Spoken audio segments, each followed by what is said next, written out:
বন্ধুরা দেখতে পাচ্ছেন মন্ডল ই অটোতে আজকে একটি ইলেকট্রিক কোম্পানির ই বাইক সার্ভিসের জন্য আসে।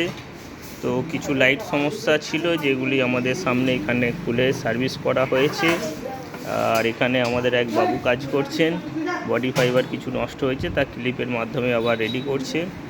আর এর ব্যাটারিগুলি নামানো আছে, গাড়িটির সমস্যা হচ্ছিল মাইলেজ কম। তো ব্যাটারিগুলো নামিয়ে রেখেছি এখানে। দেখুন এখানে কিজো কোম্পানির 38 অ্যাম্পিয়ারের ব্যাটারি আছে, বড় সাইজের ব্যাটারি, 4 পিস, 5 পিস আছে, ওখানে এক পিস আছে, 5 পিস ব্যাটারি আছে।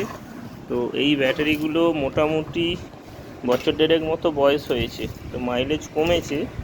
তো এই 5টি ব্যাটারির মধ্যে কোন ব্যাটারিটি নষ্ট হয়েছে বা সব ব্যাটারিগুলি কী অবস্থায় আছে সেটি জানার জন্য আমাদের এখানে দেখুন একটি ব্যাটারি অ্যানালাইজার মেশিন আছে।